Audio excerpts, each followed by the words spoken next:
दोस्तों आज की इस वीडियो में बात करेंगे cash flow from operating activity को आज हम पूरा समझेंगे। इससे पिछली वीडियो में हमने बात करी थी कि net profit before tax and extraordinary item कैसे निकाला जाता है, क्योंकि ऑपरेटिंग एक्टिविटी को जब हम समझेंगे तो सबसे पहला वो ही निकालना पड़ता है और वो हमने निकालना सीखा था। अगर हमने वो वीडियो नहीं देखी है तो उसका लिंक डिस्क्रिप्शन में है, पहले आप वो वीडियो जाके ज़रूर देखिए। अब हम समझेंगे कैश फ्लो फ्रॉम पूरा ऑपरेटिंग एक्टिविटी किस तरह से करते हैं। एक बार हम थोड़ा रिवाइज कर लेते हैं कैसे था कि सबसे पहले तो आपके सामने पता होना चाहिए net profit before tax and extra ordinary item. ठीक है, सबसे पहले आपको ये पता होना चाहिए ये कहाँ पे।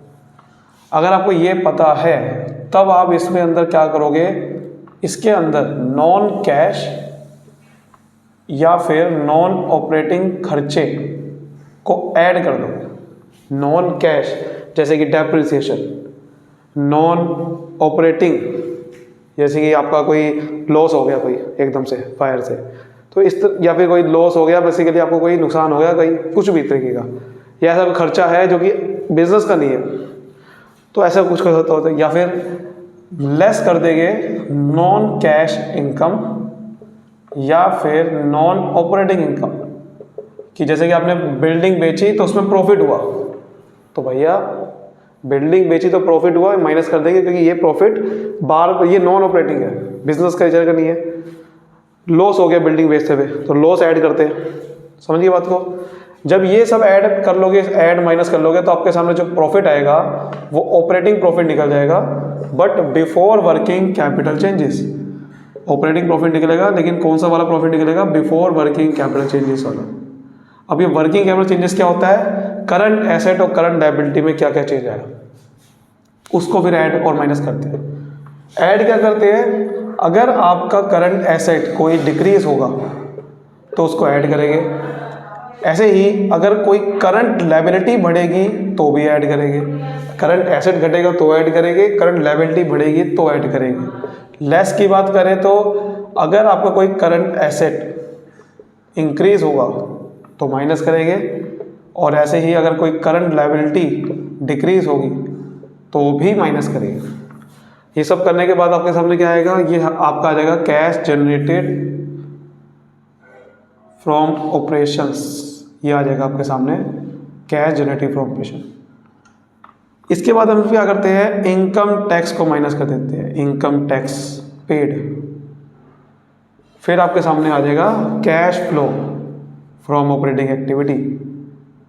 ठीक है, हालांकि इसमें भी अगर आपको समझ लो, अगर एक्स्ट्राऑर्डिनरी आइटम आ गई तो ये cash flow from operating activity नहीं होगा, साथ में लिखना पड़ेगा before extra ordinary item. Before extra ordinary item यानी कि जो एक्स्ट्रा ऑर्डिनरी आइटम आपने ऊपर जब आप निकालोगे वो बिफोर लिखा हुआ था, अब आपको एक्स्ट्रा ऑर्डिनरी आइटम का ट्रीटमेंट अब करना पड़ेगा।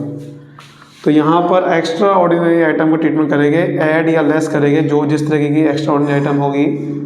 अगर इनकम होगी एक्स्ट्रा ऑर्डिनरी तो माइनस कर देंगे, खर्चा या लॉस होगा तो ऐड कर देंगे। फिर आएगा आपके सामने cash flow from operating activity. तो ये है आपके सामने पूरा फॉर्मेट, ये है आपके सामने पूरा format cash flow from operating activity. और इसी तरीके का इसको हम समझेंगे एक क्वेश्चन के थ्रू। आपकी बुक का ही क्वेश्चन है, चलिए उसको समझते हैं और इसको पूरा से जल्दी से नोट कर लीजिए, बहुत काम आएगा आपके।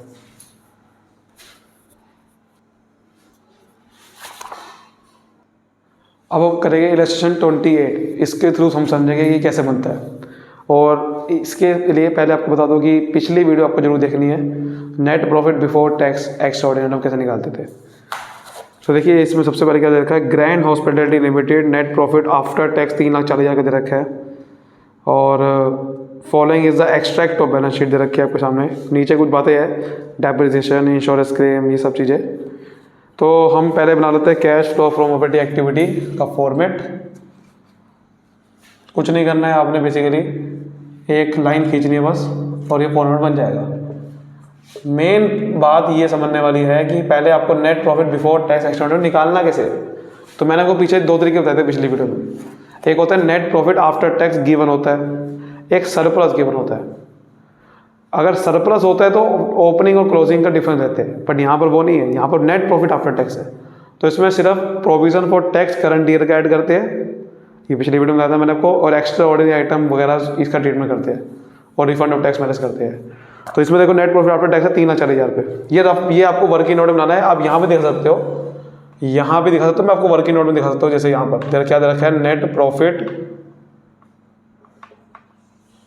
आफ्टर टैक्स 3,40,000 रुपये दे रखा है।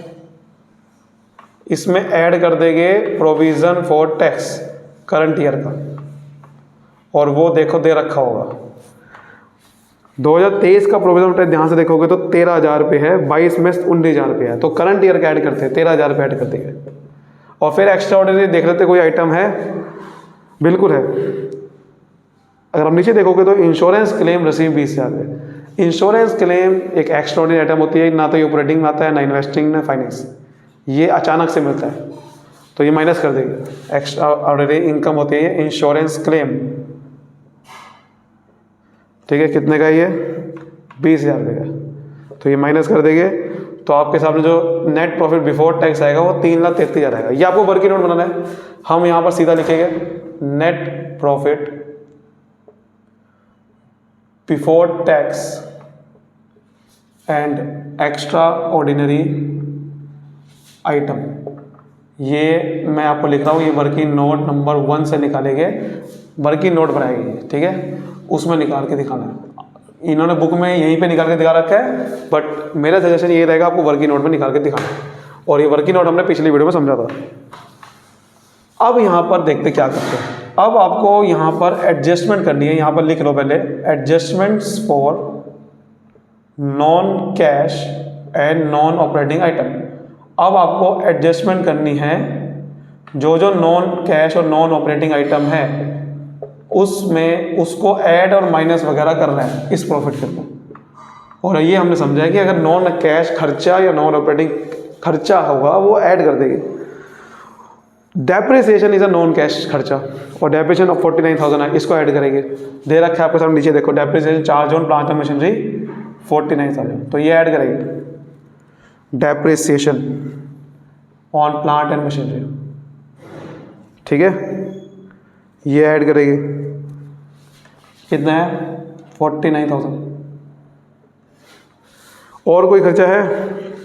खर्चा तो नहीं है, लेकिन इनकम दे रखी है। ध्यान से देखो, gain on sale of investment, ये नॉन ऑपरेटिंग इनकम है। Gain on sale of investment, investment खरीदना बेचना आपको काम नहीं है, आपको कुछ और काम था। एसेट को बेच के इनकम होती है, नॉन ऑपरेटिंग है, तो ये लेस कर देंगे। यहाँ लिख देंगे gain on sale of investment, ठीक है। कितना की है 8,000 रुपये का गेन हुआ, तो ये मैच करेंगे। अब देखते हैं कि आपका net operating profit before working capital changes कितना आ रहा है। तो इसको सॉल्व करते हैं, तो ये आएगा 3,74,000। तो ये आ जाएगा। इसको क्या बोलते हैं, जब एडजस्टमेंट करने के बाद प्रॉफिट आता है क्या बोलते हैं, ऑपरेटिंग प्रॉफिट बोलते हैं बिफोर वर्किंग कैपिटल चेंजेस। तो जो प्रॉफिट एडजस्टमेंट करने के बाद आता है उसे क्या बोलते हैं, operating profit before working capital changes. अब इसमें आपको वर्किंग कैपिटल चेंजेस करने हैं, यानी कि करंट एसेट जो घटा उसको ऐड करना है, क्योंकि जब भी कोई एसेट घटता है तो पैसा आता है। लायबिलिटी बढ़ती है तो पैसा कहीं ना कहीं आपने लिया है किससे, तो पैसा आता है। लायबिलिटी घटती है तो पैसा आता है, और एसेट घटता है तो पैसा आता है। करंट एसेट देखते हैं, इन्वेंट्री है करंट एसेट ऊपर घट रही है। कैसे पता चले घट रही है, 2022 पिछले साल से देखो, पिछले साल से इस साल क्या घट रही है, पिछले साल से चेक करना है। तो 72,000 69,000 होगी, बिल्कुल घट रही है इन्वेंट्री। पिछले साल 72,000 थी, इस साल 69 हो गई है। तो यहाँ लिखना पड़ेगा डिक्रीज इन इन्वेंट्री, या फिर आप सीधा ऊपर हेडिंग दे सकते हो, लेकिन लिख लो चाहे आप डिक्रीज इन इन्वेंट्री। कितने से घट रही है, कितने से घट रही है ये चेक करना है, ये नहीं कि पूरी वैल्यू लिख दे रही है, कितने से घट रही है। 72 से 69 होगी, तो 3,000 से घटेगी ना, तो हम 3,000 ही लिखेंगे। इसको आप अंदर भी लिख सकते हो, एक साथ बाहर लिख देना, 3,000 ही लिखेंगे, ठीक है। अब देखते हैं करंट, और कोई करंट एसेट है जो घट रहा है, पहले देखते हैं। ट्रेड रिसीवेबल बढ़ रहा है, प्रीपेड एक्सपेंस भी करंट एसेट होता है, भैया बढ़ रहा है। करंट एसेट तो घट रहा है, एक ही है। करंट लायबिलिटी देखते हैं, करंट लायबिलिटी एक ही दे रखी है, उसका नाम है ट्रेड पेबल। ये बढ़ रही है तो उसको ऐड करेंगे, तो यहाँ लिखेंगे increase in trade payable, increase in trade payables. Trade payables एक लाइबिलिटी है, लाइबिलिटी बढ़ती है तो कहीं ना कहीं पैसा आता है, दैट्स वाई इसको ऐड करना है। 78 थी पिछले साल और अब 82 की हो गई है, तो 3000 से ये भी बढ़ रही है, सॉरी 4000 से बढ़ रही है, तो 4000 ऐड कर देंगे तो टोटल मिला के 7000 रुपये बढ़ गई। ऐसे ही अब लेस देखते हैं कि करंट एसेट जो घटा, सॉरी बढ़ा, उसको लेस कर देंगे। तो ट्रेड रिसीवेबल बढ़ रहा है, इसको लेस करेंगे, यहाँ लिखेंगे इंक्रीज इन ट्रेड रिसीवेबल।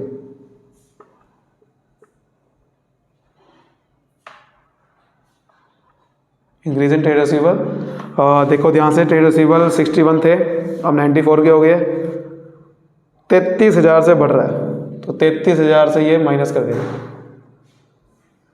ठीक है।